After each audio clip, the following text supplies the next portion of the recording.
So you guys have a standout here. I don't really want to be on YouTube again. Oh, you said join us, this is the fight.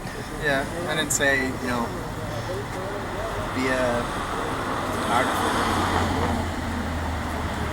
Oh. Hi, isn't this beautiful? Can you help us buy a straitjacket for Obama? I agree with you, though. Well, do you mind if I get some like video of your display?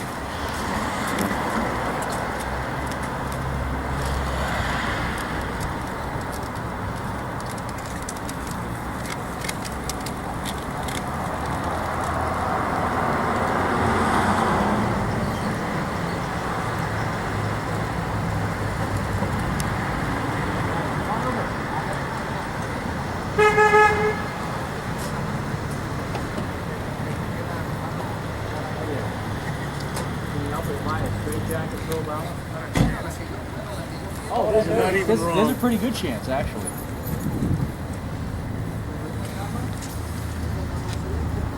So what is the mission of LaRouche PAC? It's to save the country. Stop the threat of global war. Launch an economic recovery. And get puppets like Obama out of the White House. To get us all killed. That's where he's going. What are your biggest grievances with the Obama administration? Well, to put it in that way doesn't really, you know, it's like you're asking for a list of grievances, and that really doesn't. The issue is we're in a global economic and financial meltdown, and this guy has acted like his predecessor Bush as a puppet for the financial oligarchy. Mm-hmm. He's continued the illegal wars that Bush began. Right, including going to Libya, right? We're still in Afghanistan. He went into Libya without ever getting congressional authorization. Even worse than Bush, right? He's expanded the things that began with Bush, like the Patriot Act, right? The NSA spying, the NDAA law, the killing of American citizens with the use of drones, regardless of what you may think of the individuals. Mm-hmm. As citizens, they're entitled to a trial by jury. Right. I'd say all humans, it's a human right. Yeah, sure. It's a human right. So you have that, and you take that, and a lot of people were fooled by this Obamacare. This is not designed to provide people with health care. This is designed to bail out the insurance companies and the banks that own them and use them as the gatekeepers to determine who's going to get treatment. They want a lot of young people to sign up because those people will pay in and not use much health care, and they want to cut the health care provided to elderly people who need it. Mm-hmm. Because they cost a lot of money, quote unquote. That's what Obamacare actually is about. Okay. So that's going to be stopped. We want to restore Glass-Steagall. And Glass-Steagall is a banking regulation? Well, that's the simple answer, yeah. Is there a way of summarizing what Glass-Steagall is or does? Yeah, it's very straightforward. It's very simple. You separate banks by function. That is, regular deposits, savings banks that take deposits and make loans are separate from Wall Street investment banks. So that they can't gamble with your savings. Your savings are protected, and because you need banks, they have an important function. But if you want to gamble with your money, that's another story, and that's not protected. Right? Okay, you said banks serve an important function. Do you think even with the advent of digital currency and the ability to secure currency, through a decentralized system as opposed to using financial institutions, that banks are becoming increasingly irrelevant?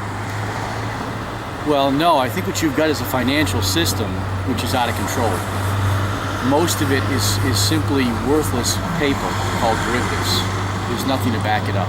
The values are in the hundreds of trillions, possibly the quadrillions of dollars. There's no way those debts can ever be paid. Mm-hmm. Right? So that system will collapse. On the other hand, you need credit. Credit is a human invention, which is a useful thing for promoting, but what do you want to promote? You want to promote actual economic activity, that is people producing things, right? Mm-hmm. That's different from people buying and selling pieces of paper and bidding up the value and then using that to somehow, suck off the value of producers. That's what the system is now. And it does seem that within the past few years, as the military has grown in numbers and technology The police force domestically has grown in numbers and technology. A lot of the profit from the government contracts has been from the military industry. In fact, here, BAE Systems in New Hampshire is one of the main contractors for military equipment for the United States government. And there's lots of people just living here in New Hampshire that are profiting off of the war machine and United States foreign policy and empire building. So it's definitely a serious issue. Yeah. Yeah, we have to do something about that. So the idea, on a very straightforward, simple idea, is get Obama out, restore Glass-Steagall, break up the banks, protect the deposits, cancel the bailouts, and wipe out Wall Street. That will be the effect of that. And then launch a real recovery around great projects like NWAPA. NWAPA was designed in the 60s to deal with the chronic water problem in the western states. So the idea is to draw down some of the excess runoff from Alaska and Canada down into the central plains and prairie states. Replenish the aquifers, increase the flow in the major rivers like the Colorado. Completely transform the place, and that would create about 14 million jobs, which we really need. Productive Interesting. jobs.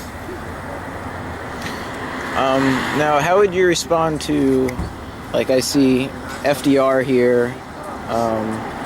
No, we like FDR. We like FDR. We like FDR, we like JFK.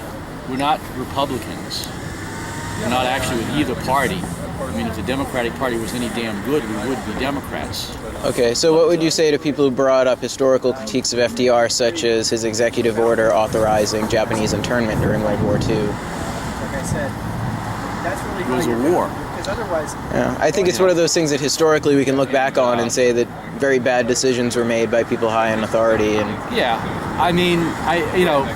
FDR on balance was a great president. Whatever criticisms you might have of him. Also he was dealing, he was dealing with a right wing here in the United States, which was somewhat of a problem for his ability to do certain things. And fascism took over Europe. And so he was operating in a world, the United States is a great country, but it's one country. He was operating in a world where fascism was taking over the globe, in Europe and the Japanese stuff in Asia. Right? Mm-hmm. So that's the world he was living in, and he successfully led the forces that defeated fascism in his lifetime. Unfortunately, they've come back, and now they're in control here. Well, to say he led the forces that defeated fascism, I'd say it was the Russians that really defeated the Germans, because the U.S. history narrative, at least what I got in public schools, was that World War II was these three big empires fighting the United States, the Nazis, and the Soviets. Yeah. When really, if you look at the numbers, the main chunk of the battles were between the Soviets and the Nazis. That's where most of the casualties were. Yeah, that's true. Although much of the materiel support for the Soviets we provided. A good amount. A lot of materiel support. Or at least I'd say the banking industry. We were the arsenal of democracy, and not just banking, but actually the productive capability, which is what made the United States a great country. Right. Not simply for a war machine, although it has that capability. Yeah, and there's the question of whether or not that was a positive or a negative. And also, like Abraham Lincoln, for example. Well, defeating fascism was definitely a positive. I think it was destined to fail. Yeah. I don't know if war is necessarily the answer, but Abraham Lincoln is someone I'd also say, like, historically, it would be very easy to take issue with the number of things he did in the name of being at war, such as imprisoning journalists who were reporting on the war. Yeah. And also I'd say the war itself was in large part unnecessary, the Civil War. I think it was unnecessary casualties. It was... Well, I would disagree with you on that. I'll just say, the thing with Lincoln, he saved the Union, he kept the nation together, he got rid of slavery, right? And he paid with his life for that.